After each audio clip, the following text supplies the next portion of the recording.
राधे राधे। आप देखें कि हमारे योग के अंदर बहुत से ऐसे आसन हैं जो हमारे स्वास्थ्य के लिए बहुत ही ज्यादा लाभदायक हैं। हमें उनकी जानकारी होना चाहिए और उसको प्रैक्टिकली उसको यूज करना चाहिए। तो योग तो बहुत विस्तृत है। यम नियम आसन प्राणायाम प्रत्याहार धारणा ध्यान समाधि। गृहस्थ आश्रम में ये पूरा योग करना बड़ा मुश्किल होता है कि योग मार्ग जो है बड़ा कठिन मार्ग है। और लेकिन हम अपने स्वास्थ्य के अनुसार इसके अंदर योग आसन और ध्यान प्रक्रिया जो भी आप चयन करना चाहते हैं वो चयन करके आप कहीं ना कहीं उसका लाभ ले सकते हैं। तो आज मैं आपको बता रहा हूं कि अभी मैंने इसका एक पूर्व वीडियो डाला था अर्ध मच्छेंद्रनाथ आसन कि वो मच्छेंद्रनाथ हमारे जो ऋषि थे उनके जो बैठने की प्रक्रिया थी उससे आप किस प्रकार से आपका जो रीढ़ की हड्डी है, कमर है और आपके घुटने हैं, इसमें आप लाभ ले सकते हैं। 50 साल के बाद आप देखिए कि आपका जो शरीर है, जैसे आपकी मानव निर्मित मशीन होती है, वो भी एक टाइम के बाद उसको उसमें खराबी आने लगती है। ऐसे ही हमारा शरीर भी धीरे धीरे करके हमारी जो प्रक्रिया है, शरीर का संचालन है, उसके अंदर कोई ना कोई विकृति आनी शुरू हो जाती है। तो उसके अंदर अगर आप योग करते हैं और योग उसमें और भी जो आपकी रिक्वायरमेंट है उसके हिसाब से आसन करते हैं तो आपका ये शरीर काफी हद तक आपका साथ देने लगता है। तो आप योग करें और स्वस्थ रहें। इसकी प्रक्रिया में जो मैंने आपको अर्ध मच्छेंद्रनाथ आसन बताया था उसको करने के बाद फिर आप सिद्धासन करें।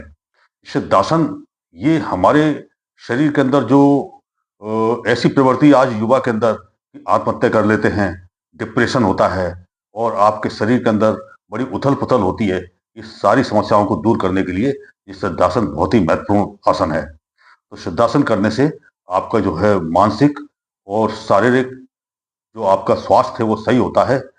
इसी के साथ आपका हार्ट भी बहुत ही अपने आप को अच्छा महसूस करता है और साथ देता है और ब्लड प्रेशर आपका डाउन होता है, जो हाई ब्लड प्रेशर वो डाउन होता है।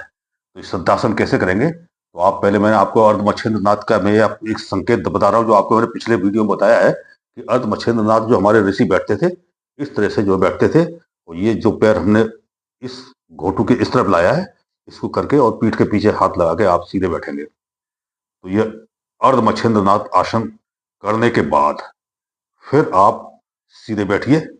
बैठने के बाद अब हम सिद्धासन करते हैं। तो सिद्धासन ये बहुत ही ये ध्यान योग के अंदर आसन है। तो ये सिद्धासन करने से आपको बहुत लाभ होता है। तो ये कैसे करेंगे इसको जाने आप। तो ये हमारा दाहिना पैर है और ये हमारा बायां पैर है। तो हम बाएं पैर को अपने नीचे लाएंगे इस तरह से। ये नीचे लाने के बाद फिर हम इस पैर को उठाएंगे और ये हमारा जो जांग का जो कॉर्नर होता है इसकी तरफ आप लेके आइए। लेकिन आप ध्यान रहे कि आप जबरदस्ती ना करें, जितना पैर आपका ऊपर उठता है उतना ही उठाइए, क्योंकि सडनली अचानक आप करना शुरू करेंगे तो आपको परेशानी होगी और आपको जो है हानि भी हो सकती है। इसलिए आप धीरे धीरे करके आपको अपने अभ्यास को बढ़ाएं और धीरे धीरे करके आपको इसको इस तरह से आप बैठें। तो जब आप इसको नियमित करेंगे तो आपका ये पैर आपके यहाँ तक आने लगेगा। तो इस तरह से बैठ जाए। तो जैसे ही आप इस आसन को लगाते हैं तो देखिएगा आपकी जो ये पूरा जो है स्ट्रेट हो जाता है, स्ट्रेट हो जाता है और आपका जो शरीर है वो आपके नियंत्रण में आता है। तो इस तरह से आप बैठ जाएं। इसके बाद फिर आपकी जो ध्यान योग के अंदर आते हैं हम, ये सिद्धासन का जो अर्थ है वो ध्यान योग के साथ है। तो ध्यान योग में जब आते हैं तो आप देखिए कि शांति से बैठिए, मन को शांत करें, चेहरे के ऊपर मुस्कुराहट लाएं और आप अपने जो भी इष्ट हैं, ईश्वर है जिनकी आप पूजा करते हैं, जिनकी आराधना करते हैं, उनको अपने ध्यान में लाएं, मुस्कुराएं। बताता हूं कि हमारी जो रीढ़ की हड्डी के जो नीचे होता है ये मूलाधार चक्र है। उसके बाद जो नाभि के जस्ट पीछे होता है ये स्वादिष्टान चक्र है और नाभि और हृदय के बीच में ये स्थान है, इसके पीछे मणिपुर चक्र है, ये अनाहत चक्र है और ये विशुद्धि चक्र है। गले का जो ये गड्ढा होता है इसके जस्ट पीछे विशुद्धि चक्र है। और इसके बाद फिर हमारा जो ये भवें है, भवें के बीच में इसके पीछे आज्ञा चक्र है और इसके बाद फिर हमारा ये जब टॉप शीर्ष पे आते हैं तो सहस्त्रार चक्र होता है। और इस तरह से ये 7 चक्र होते हैं और एक 8वां चक्र और कहा जाता है, जो योग की भाषा में उसका नाम नहीं है, लेकिन ऋषि मुनि कहते हैं कि वो हमारा जो शीर्ष पे जो हमारा ललिता चक्र है, जो राधा चक्र है, या इसे ब्रह्म ब्रह्म का स्थान भी कहते हैं। तो ये जो हमारा सुषुम्ना शीर्ष बोलते हैं इसको, ये हमारा जहाँ से ऋषि मुनियों का दिव्य ज्ञान प्राप्त होता है। तो इस दिव्य ज्ञान प्राप्त होता है इस तो आप ध्यान रखिए कि सब हमारे जो मंत्र हैं वो राम में समाये हुए हैं। राम, आपको कोई मंत्र नहीं आता है, आप राममय हो जाएं। आपको कोई भी जो है, अगर आपको ऐसा लगता है कि आपका कोई भी कहीं इष्ट के साथ कोई गहरा नहीं है, तो आप जो है राममय हो जाएं। तो आप हर चक्र पे राम का ध्यान करें। जैसे मूलाधार पे चक्र पे ध्यान लगाएं फर्स्ट, तो आप जो है राम बोलें, ऐसे ही आप ऊपर बढ़ें। इसके बाद फिर आप जो है शीर्ष पे आ जाएं। शीर्ष पे आने के बाद फिर आप राममय हो जाएं। अब मेरी श्वास में राम चलेगा। इसके बाद मैं श्वास भी रोक दूंगा, तो मेरे मस्तिष्क के अंदर राम जप चलेगा। जितनी देर सामर्थ्य है उतनी देर करें।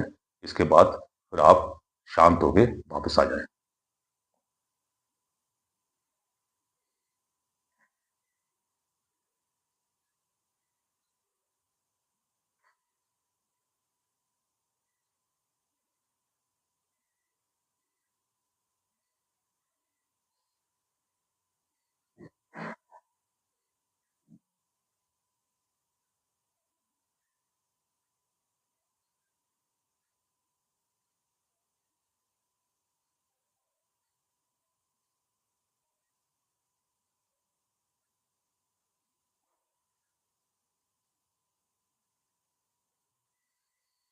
मुस्कुराएं, प्रणाम करें, शांति से स्थिर हो जाए।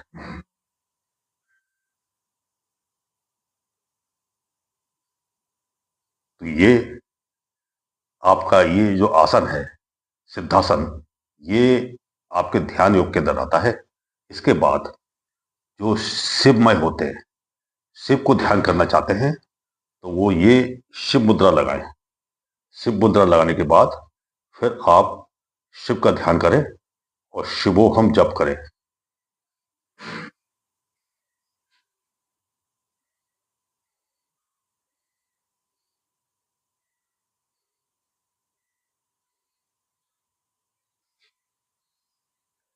इस तरह से आपके अंदर तमाम तरह की बेचैनी, तमाम तरह की शारीरिक अव्यवस्था, तमाम तरह के मानसिक विकार और तमाम तरह का डिप्रेशन, ये सब समाप्त होके आपके शरीर के अंदर काफी लाभ होता है।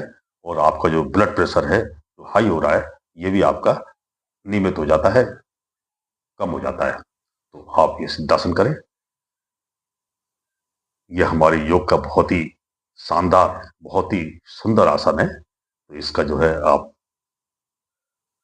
करें। आप स्वस्थ रहे, प्रसन्न रहें और योग को जीवन में जरूर अपनाएं, जिससे आपके स्वास्थ्य के अंदर लाभ हो। देखिए, आपकी आयु निश्चित है। जब आपको जाना है इस दुनिया से, किसी को 70 में जाना है, किसी को 75 में जाना है, किसी को 80 में जाना है, किसी को जब जाना है उसको जाना है। लेकिन आप जो है, जैसे आपकी मानव निर्मित मशीन है, उसकी मेंटेनेंस होती है, तो इसी तरह से योग से आपका जो शरीर है उसकी मेंटेनेंस होती है और आप जो है ठीक ठाक रहते हैं, आप सही रहते हैं।